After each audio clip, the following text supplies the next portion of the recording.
भगवते वासुदेवाय नमः। जय श्री कृष्णा, राधे राधे। हे प्रिय श्रोताओं, स्वागत है आप सभी का आपके अपने YouTube चैनल खुशी ज्ञान सागर में। प्रिय श्रोतागण, आज वैशाख मास शुक्ल पक्ष की मोहिनी एकादशी है, तो सबसे पहले आप सभी भक्तजनों को मोहिनी एकादशी व्रत की हार्दिक शुभकामनाएं। आज के इस वीडियो में आप मोहिनी एकादशी व्रत की संपूर्ण कथा का श्रवण करेंगे। आज के दिन भगवान विष्णु की मोहिनी अवतार की पूजा की जाती है।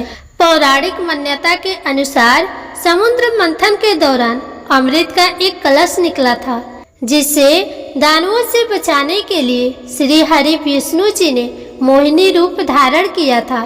इसीलिए आज के दिन व्रत करने वाले सभी भक्तों को इस कथा का पाठ करने या फिर सुनने से सहस्त्र गौदान के बराबर पुण्य की प्राप्ति होती है। तो आइए श्री लक्ष्मी नारायण जी के चरणों का ध्यान करते हुए इस कथा को सुनते हैं।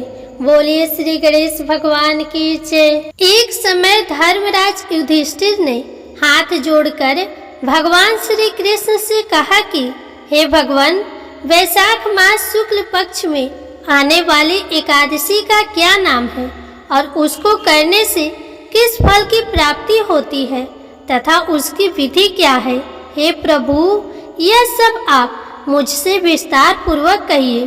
तब भगवान श्री कृष्ण जी ने कहा, हे अर्जुन, मैं एक पौराणिक कथा सुनाता हूँ, जिसे महर्षि वशिष्ठ जी ने श्री रामचंद्र जी से कहा था।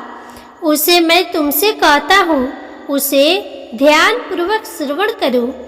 एक बार की बात है, श्री राम जी ने महर्षि वशिष्ठ जी से कहा, हे गुरु श्रेष्ठ, मैंने जनक नंदिनी सीता जी के वियोग में बहुत कष्ट भोगे हैं, अतः मेरे कष्टों का नाश किस प्रकार होगा।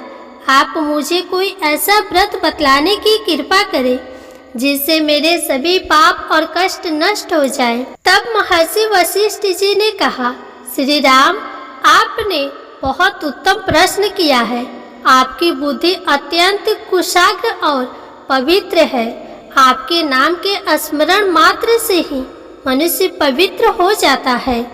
आपने लोक हित में ये बड़ा ही उत्तम प्रश्न किया है। मैं आपको एकादशी व्रत का महात्म्य सुनाता हूँ। वैशाख मास की शुक्ल पक्ष की एकादशी का नाम मोहिनी एकादशी है। इस एकादशी का उपवास करने से मनुष्य के सभी पाप और कलेश नष्ट हो जाते हैं। इस उपवास के प्रभाव से मनुष्य मोह के जाल से मुक्त हो जाता है। अतः हे राम, दुखी मनुष्य को इस एकादशी का उपवास अवश्य ही करना चाहिए। इस व्रत को करने से मनुष्य के सभी पाप नष्ट हो जाते हैं। अब आप इसकी कथा को श्रद्धा पूर्वक सुनिए। प्राचीन समय में सरस्वती नदी के किनारे भद्रावती नाम की एक नगरी बसी हुई थी। उस नगरी में धृतमान नामक राजा राज्य करता था। उसी नगरी में एक वैश्य भी रहता था, जो धान्य धान से पूर्ण था। उसका नाम धनपाल था। वह अत्यंत धर्मात्मा और नारायण का भक्त था। उसने नगर में अनेक भोजनालय, पियाऊ, कुएं, तालाब, धर्मशालाएं आदि बनवाए।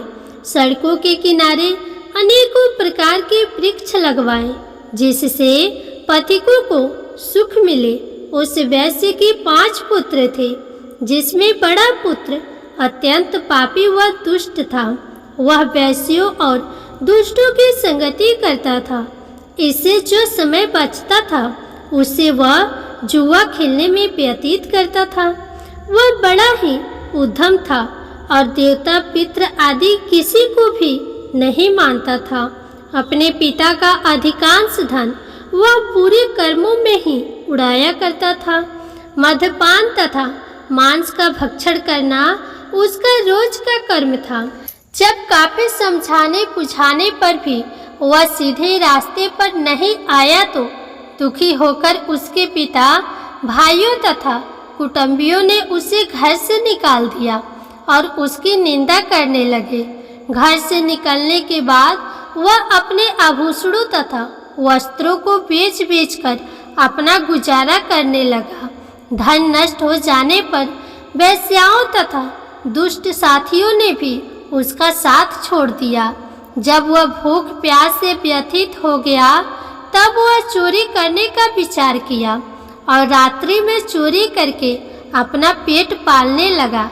लेकिन एक दिन वह पकड़ा गया, किंतु सिपाहियों ने वैश्य का पुत्र जानकर उसे छोड़ दिया। जब वह दूसरी बार पुनः पकड़ा गया तब सिपाहियों ने भी उसका कोई लिहाज नहीं किया और राजा के सामने उसे प्रस्तुत करके राजा को सारी बात बताई। तब राजा ने उसे कारागार में डलवा दिया। कारागार में राजा के आदेश से उसे बहुत कष्ट दिए गए और अंत में उसे नगर छोड़ने के लिए कहा गया। तब दुखी होकर उसने नगर छोड़ दिया। अब वह जंगल में पशु पक्षियों को मारकर पेट भरने लगा। फिर बहेलिया बन गया और धनुष बाण से जंगल के निरह जीवों को मार मार कर खाने व बेचने लगा। एक बार वह भूख और प्यास से व्याकुल होकर भोजन की खोज में निकला और कौटिल्य मुनि के आश्रम में जा पहुंचा। इन दिनों वैशाख का महीना चल रहा था। कौटिल्य मुनि गंगा स्नान करके आए थे। उनके वस्त्रों के छींटे मात्र से इस पापी को कुछ सद्बुद्धि प्राप्त हुई। वह अधम ऋषि के पास जाकर कहने लगा, हे महात्मा, मैंने अपने जीवन में अनेक पाप किए हैं। कृपा कर आप उन पापों से छूटने का कोई साधारण और बिना धन का उपाय बताइए। तब ऋषि ने कहा, तुम वैशाख माह के शुक्ल पक्ष की एकादशी का व्रत करो। इस एकादशी का नाम मोहिनी है। इसका उपवास करने से तेरे सारे पाप नष्ट हो जाएंगे। ऋषि के वचनों को सुन वह बहुत प्रसन्न हुआ और उनके बताई हुई विधि के अनुसार उसने मोहिनी एकादशी का व्रत किया। हे श्री राम, इस व्रत के प्रभाव से उसके सभी पाप नष्ट हो गए और अंत में वह गरुड़ पर बैठकर भगवान विष्णु के लोक को गया। संसार में इस व्रत से उत्तम दूसरा कोई व्रत नहीं है। इसके महात्म्य के श्रवण व पठन से जो पुण्य प्राप्त होता है वह पुण्य 1 सहस्त्र गौदान के पुण्य के बराबर है। मनुष्य को सदैव ही संतों का संग करना चाहिए। संतों के संगत से न केवल मनुष्य को सद्बुद्धि प्राप्त होती है अपितु उसके जीवन का उद्धार भी हो जाता है। तो प्रेम से बोलिए श्री लक्ष्मी नारायण भगवान की जय। एकादशी माता की जय। जय श्री कृष्णा। राधे राधे। आइए अब बड़े प्रेम से एकादशी माता और तुलसी माता की कथा को सुनते हैं। इन कथाओं को सुनने से ही एकादशी का व्रत पूर्ण माना जाता है। एक बूढ़ी माँ ने एक बार एकादशी का व्रत रखा। बड़ा ही भक्ति भाव से पूजा अर्चना की। उन्हें वृद्धा अवस्था में क्या बाधा थी। वे तो अपने पुत्र पौत्रों की सुख सुविधा के लिए व्रत रखने लगी थी। वे दिन भर तो जरा कठोर मन करके अपनी प्यास को रोके रही। दिन में पूजा पाठ किया, कथा सुनी और पंडित जी को मिट्टी के पात्र में भरकर पानी और ऋतुफल दान में दिए। दोना भर भर के बूढ़ा शक्कर वितरण किया। उन्हें गर्मी के कारण बहुत बेचैनी हो रही थी। इस कारण से बड़ी देर तक पानी में पड़ी रही और पानी की कुल्ला करती रही, अपना मुंह धोती रही। तब कहीं थोड़ा बहुत धैर्य बंध पाया। धूप तो बहुत तेज पड़ रही थी, इस कारण बार बार उनका मुंह सूख रहा था। बूढ़ी माँ बहुत बेचैन हो रही थी। एक तरफ बुढ़ापा और दूसरा यह भयंकर गर्मी। वृद्धा अवस्था की स्थिति तो कुछ दूसरी ही प्रकार की होती है। जैसे जैसे रोध होके दिन कट पाया, अब पहाड़ सी रात सामने थी। उसका कटना बड़ा ही कठिन दिखाई दे रहा था। खटिया पर पड़े शांति नहीं मिल रही थी। वे बार बार करवट बदल रही थी। अनेक बार वे बाहर जाती और भीतर आती। उन्हें घर के अंदर शांति नहीं थी। वे पड़ी पड़ी एकादशी माता का स्मरण करती रही। वे कहती रही कि हे माता जी, आप मेरी लाज रखिएगा, आप ही मुझे शक्ति दीजिएगा जिससे मैं भली भांति आपका व्रत कर सकूं और यह पहाड़ सी रात शांति पूर्वक व्यतीत हो सके। प्यास के कारण बूढ़ी माँ की बेचैनी तो बढ़ ही रही थी। उन्होंने धैर्य रखने का बहुत प्रयास किया, किंतु सहनशीलता की सीमा टूट गई और वे घबराकर एकदम चिल्ला पड़ी और बोली कि बचाओ बचाओ। अम्मा का चिल्लाना सुनकर परिवार भर के नर नारी, बच्चे और पड़ोसी एकत्र होकर बूढ़ी अम्मा के खटिया के समीप पहुंच गए। सबने पूछा कि अम्मा जी, आपको क्या हुआ? आप क्यों चिल्ला रही हैं? आप इस वृद्धा अवस्था में यह कठिन व्रत क्यों कर रही हैं? अम्मा जी, शक्ति से ही भक्ति होती है। थोड़ी ही देर में वे फिर से बोली, अरे हमारे तो प्राण ही निकले जा रहे हैं। मेरी छाती पर ठंडे पानी का घड़ा रख दीजिए। नातियों ने दादी की छाती पर ठंडे पानी का पात्र रख दिया। तब कहीं उन्हें थोड़ा बहुत आराम मिला और थोड़ी देर के लिए उन्होंने अपनी आंखें बंद कर ली। एकादशी माता ने सोचा कि यह बूढ़ी अम्मा है तो बहुत कठोर, जरा जाकर उसकी परीक्षा लेनी चाहिए। वे आधी रात को मुर्गा बनकर टेर लगाने लगी। मुर्गा की आवाज़ सुनकर बूढ़ी अम्मा जल्दी से उठी और बाहर जाकर आसमान की ओर देखा, किंतु आसमान में कहीं उन्हें प्रातःकालीन तारा दिखाई नहीं दिया। तो वे सोचने लगी कि यह मुर्गा क्यों और कैसे भूल गया। उन्हें प्यास तो लग ही रही थी। थोड़ा बहुत उनका मन विचलित होने लगा, किंतु उन्होंने दृढ़ निश्चय किया कि मैं अब व्रत को पूर्ण करके ही छोड़ूंगी, चाहे भले ही मेरे प्राण निकल जाए। यह सोचकर फिर वे खटिया पर शिथिल होकर लेट गई। थोड़ी ही देर में एकादशी माता ने उनकी फिर से परीक्षा लेनी चाहिए। एक छोटी सी बालिका एक गिलास में शरबत लेकर उनके सिरहाने खड़ी हो गई और जोर से बोली, दादी जी, सवेरा हो गया है, आप हाथ मुंह धोकर शरबत पी लीजिए। पहले तो शरबत का गिलास देखकर उनका मन ललच गया, किंतु अचानक व्रत का स्मरण हो आया और उन्होंने सोचा कि मैं किसी भी प्रकार से अभी शरबत नहीं पी सकती हूँ और वे शांति पूर्वक अपनी खटिया पर लेट गई। फिर थोड़ी ही देर में उन्हें ऐसा लगा कि जैसे किसी ने उन्हें पानी के कुएं में पटक दिया हो। वे बड़ी देर तक उस कुएं में हाथ पांव चलाती रही, किंतु उन्होंने अपने मुंह में पानी की एक बूंद भी नहीं जाने दी और वे दृढ़ता पूर्वक अपना व्रत पालन करती रही। थोड़ी ही देर में न जाने कहां से सामने आग जलने लगी, जिससे भारी गर्मी बढ़ने लगी। प्यास के कारण प्राण निकलने लगे, किंतु बूढ़ी अम्मा का कुछ भी नहीं बिगाड़ पाया। वे जहाँ के तहाँ मुस्कुराती हुई सी बैठी रही और थोड़ी ही देर में बाहर प्रकाश दिखाई देने लगा। ऐसा लगा कि जैसे सवेरा हो गया हो। बूढ़ी अम्मा ने जब बाहर निकलकर देखा तो वे समझ गई कि अभी सवेरा होने में 3-4 घंटे की देरी है। यह जानकर वे शांति पूर्वक इधर उधर घूमने लगी। एकादशी माता यह बात अच्छी तरह से समझ गई कि यह बूढ़ी अम्मा किसी भी प्रकार से अपने व्रत से नहीं टल सकती है। वे उनके सत्य व्रत को अच्छी तरह से समझ गई। सवेरा होते ही बूढ़ी अम्मा ने स्नान किया, पूजा पाठ किया, एकादशी माता की कथा सुनी, ब्राह्मणों को दक्षिणा देकर भोजन कराया।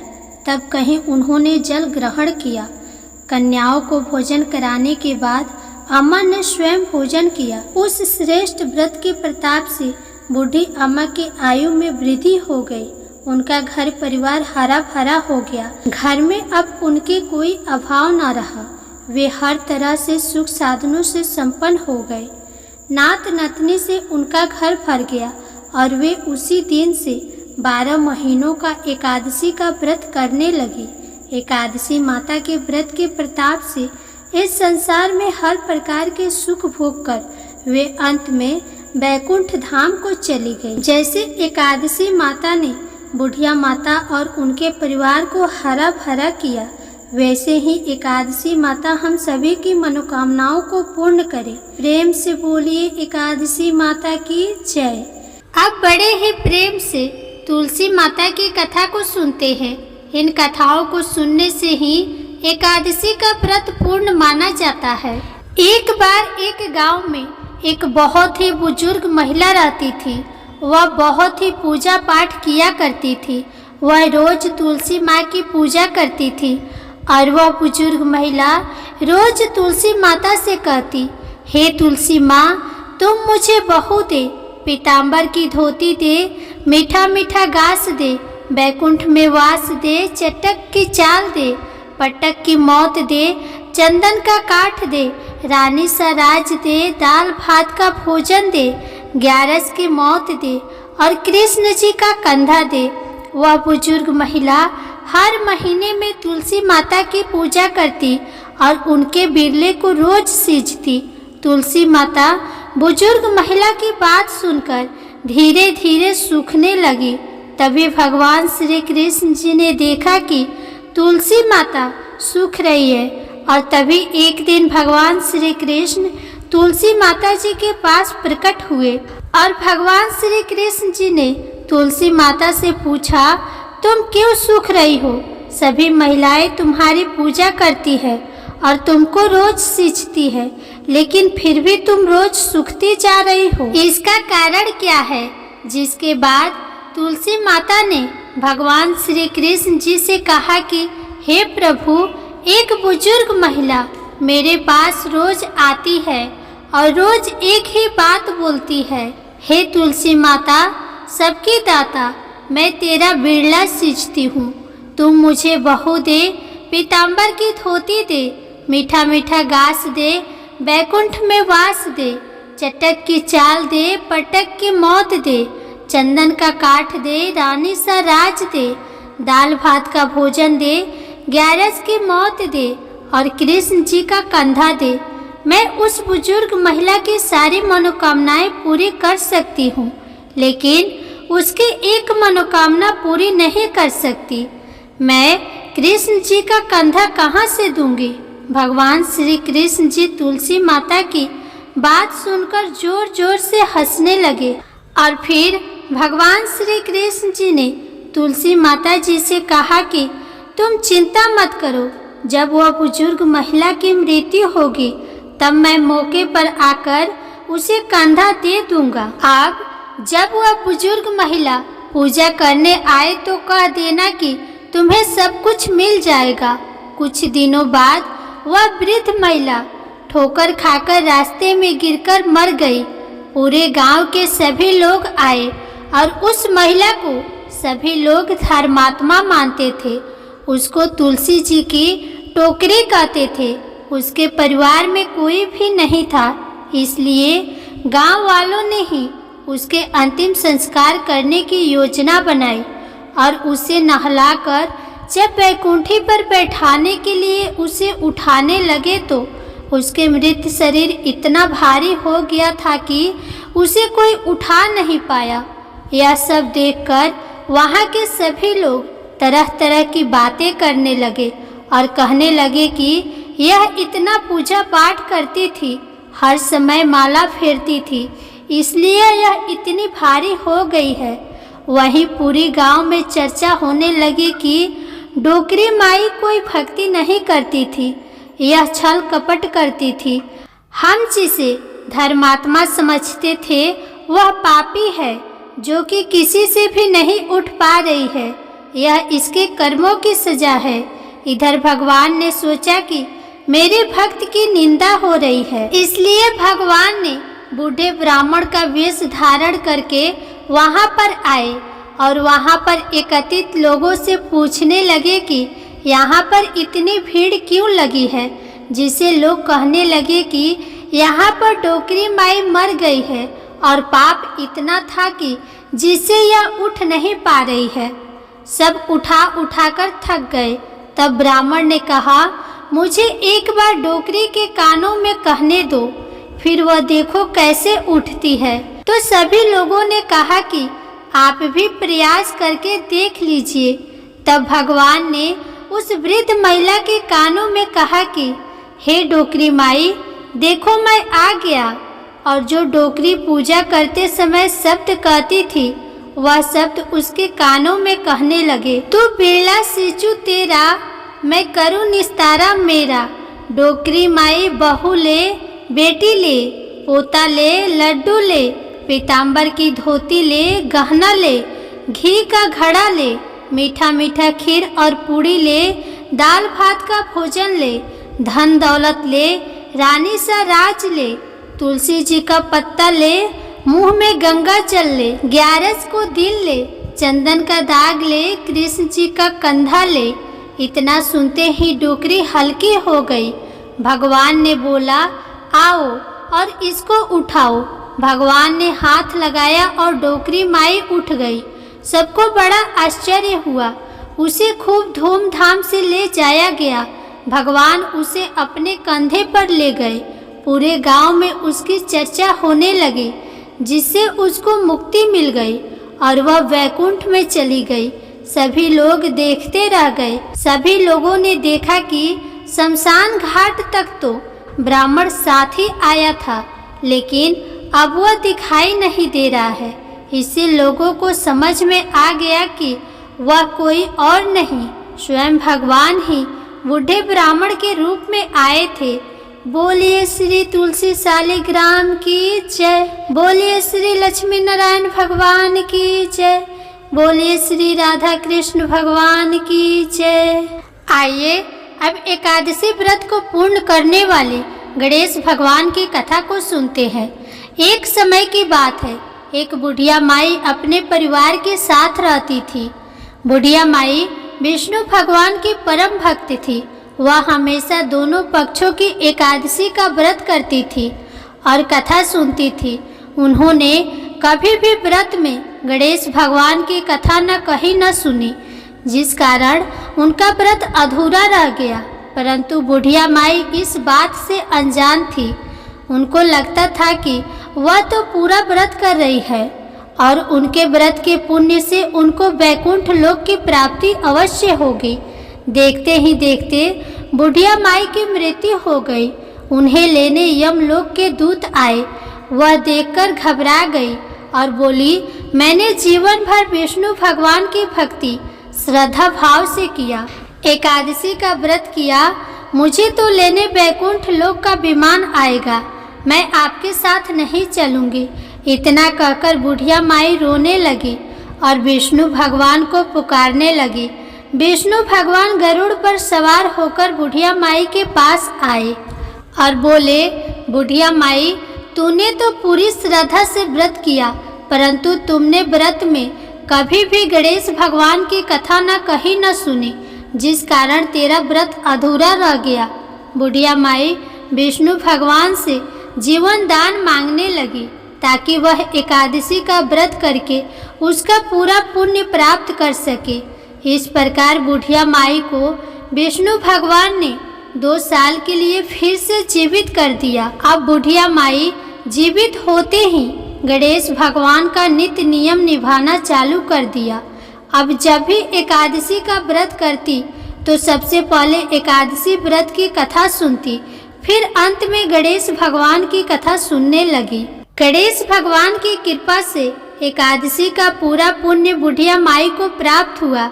बुढ़िया माई की तपस्या से गणेश भगवान प्रसन्न हुए और बुढ़िया माई के सामने प्रकट होकर बोले, बुढ़िया माई, तुमने मेरे नित्य नियम के साथ ही व्रत में श्रद्धा पूर्वक कथा सुनी है, इसलिए मैं तुम पर अत्यंत प्रसन्न हूँ।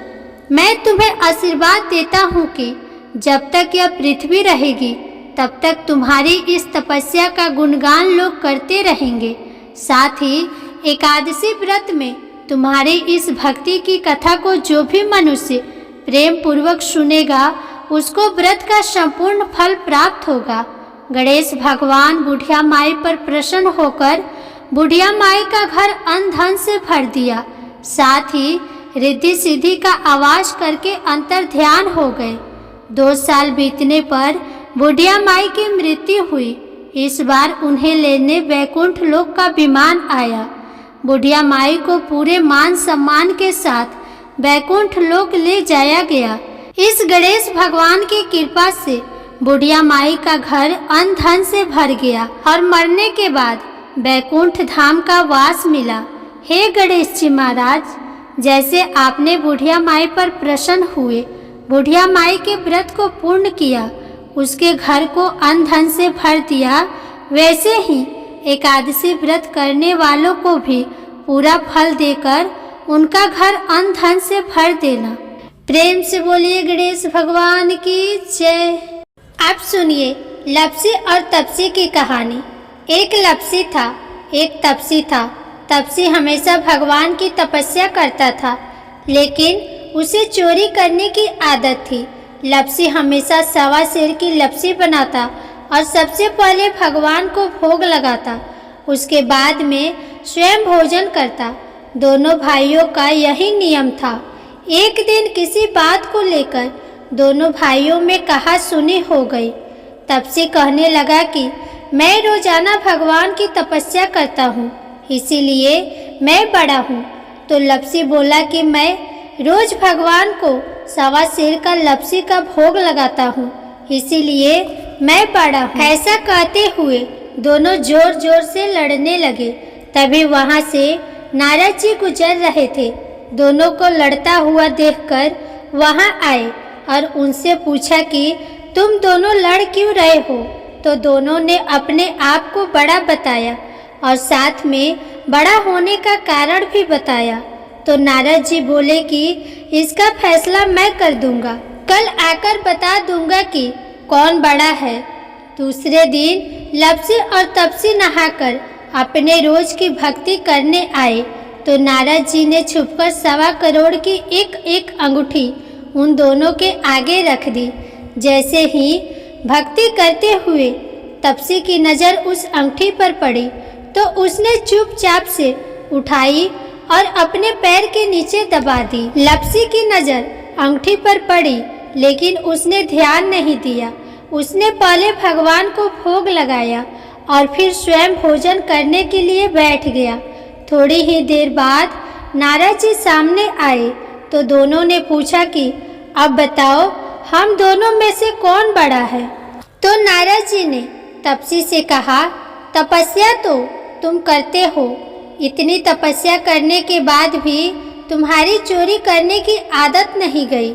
यह अंगूठी मैंने ही तुम दोनों के आगे रखी थी। मैं ये देखना चाहता था कि तुम दोनों में से किनके मन में लालच है। तो तूने तो अंगूठी दिखाई पड़ते ही झट से अपने पैर के नीचे दबा ली, लेकिन लपसी का ध्यान अंगूठी पर जाने के बाद भी लपसी ने अंगूठी को नहीं उठाया और ना ही ध्यान दिया। उसने सिर्फ अपने भगवान में ही ध्यान रखा, उन्हें भोग लगाया और बाद में भोजन करने लगा। इसीलिए लपसी बड़ा है और तुम्हें तुम्हारी तपस्या का कोई भी फल नहीं मिलने वाला। जितनी चाहे मर्जी तुम तपस्या कर लो, तुम्हें इसका कोई भी फल नहीं मिलेगा। तो तपसी को यह सुनकर बहुत ही दुख हुआ और वह शर्मिंदा होकर नारद जी से माफ़ी मांगने लगा कि आज तक मेरी गलती माफ़ करो और मुझे बताओ कि मेरी तपस्या का फल कैसे मिलेगा। आज के बाद कभी भी मैं चोरी नहीं करूँगा। तो नारद जी ने कहा कि यदि कोई गाय या कुत्ते के लिए रोटी नहीं बनाएगा तो उसका फल तुझे मिलेगा। यदि कोई व्यक्ति ब्राह्मण को भोजन करवाकर उसे दक्षिणा नहीं देगा तो उसका फल भी तुझे ही मिलेगा। अगर किसी को सूट साड़ी देगा और उसके साथ भेंट स्वरूप कुछ रुपये नहीं देगा तो उसका फल भी तुझे ही मिलेगा। अगर कोई व्यक्ति दिए से दिया जलाएगा तो उसका फल भी तुझे ही मिलेगा। अगर कोई औरत आंगन लिपकर चौका नहीं लिपेगी तो उसका फल भी तुझे ही मिलेगा। यदि कोई व्रत कथा में सारी कहानी सुन ले लेकिन तुम्हारी कहानी ना सुने तो उसका फल भी तुझे ही मिलेगा। उसी दिन से हर व्रत कथा और कहानी के साथ लपसी तपसी की कहानी कही और सुनी जाती है। प्रेम से बोलिए भगवान श्री लक्ष्मी नारायण की जय, तुलसी माता की जय, एकादशी माता की जय, भगवान गणेश की जय। अब आप सुनिए एकादशी माता की आरती। ओम जय एकादशी जय एकादशी जय एकादशी माता। विष्णु पूजा व्रत को धारण कर शक्ति मुक्ति पाता। ओम जय एकादशी जय एकादशी जय एकादशी माता। विष्णु पूजा व्रत को धारण कर शक्ति मुक्ति पाता। तेरे नाम गिनाऊं देवी भक्ति प्रदान करनी। गण गौरव की देनी माता शास्त्रों में वर्णी। ओम जय एकादशी माता। विष्णु पूजा व्रत को धारण कर शक्ति मुक्ति पाता। मार्गशीर्ष के कृष्ण पक्ष की उत्पन्ना विश्व तारिणी जन्मी। शुक्ल पक्ष में हुई मोक्षदा मुक्तिदाता बन आई। ओम जय एकादशी माता। विष्णु पूजा व्रत को धारण कर शक्ति मुक्ति पाता। पौष के कृष्ण पक्ष की शफला नामक है। शुक्ल पक्ष में होए पुत्रदा आनंद अधिक रहे। ओम जय एकादशी माता। विष्णु पूजा व्रत को धारण कर शक्ति मुक्ति पाता। नाम सटतीला माघ मास में कृष्ण पक्ष आवे। शुक्ल पक्ष में जया कहावे विजय सदा पावे। ओम जय एकादशी माता। विष्णु पूजा व्रत को धारण कर शक्ति मुक्ति पाता। चैत्र शुक्ल में नाम कामदा धन देने वाली। नाम वरुथनी कृष्ण पक्ष में वैशाख माह वाली। ओम जय एकादशी माता। विष्णु पूजा व्रत को धारण कर शक्ति मुक्ति पाता। शुक्ल पक्ष में होए मोहिनी अपरा ज्येष्ठ कृष्ण पक्षी। नाम निर्जला सब सुख करनी शुक्ल पक्ष रखी। ओम जय एकादशी माता। विष्णु पूजा व्रत को धारण कर शक्ति मुक्ति पाता। जोगिनी नाम आषाढ़ में जानो कृष्ण पक्ष करनी। देव शैनी नाम कहायो शुक्ल पक्ष धरनी। ओम जय एकादशी माता। विष्णु पूजा व्रत को धारण कर शक्ति मुक्ति पाता। कामिका श्रावण मास में आवे कृष्ण पक्ष कहिए। श्रावण शुक्ल होए पवित्र आनंद से रहिए। ओम जय एकादशी माता। विष्णु पूजा व्रत को धारण कर शक्ति मुक्ति पाता। अजा भाद्रपद कृष्ण पक्ष की परिवर्तिनी शुक्ला। इंद्र आश्विन कृष्ण पक्ष में व्रत से भवसागर निकला। ओम जय एकादशी एकादशी माता। विष्णु पूजा व्रत को धारण कर शक्ति मुक्ति पाता। पाप कौन सा है शुक्ल पक्ष में आप हरनहारी। रमा मास कार्तिक में आवे सुखदायक भारी। ओम जय एकादशी माता। विष्णु पूजा व्रत को धारण कर शक्ति मुक्ति पाता। देव उठाने शुक्ल पक्ष की दुख नाशक मैया। पावन मास में करो विनती पार करो नैया। ओम जय एकादशी माता। विष्णु पूजा व्रत को धारण कर शक्ति मुक्ति पाता। परमा कृष्ण पक्ष में होती जन मंगल करनी। शुक्ल मास में होए पद्मिनी दुख दारिद्र हरनी। ओम जय एकादशी माता। विष्णु पूजा व्रत को धारण कर शक्ति मुक्ति पाता। जो कोई आरती एकादशी की भक्ति सहित गावे, जन गुरु दीता स्वर्ग का वासा निश्चय वह पावे। ओम जय एकादशी माता। विष्णु पूजा व्रत को धारण कर शक्ति मुक्ति पाता। जय एकादशी माता, ग्यारस माता की जय।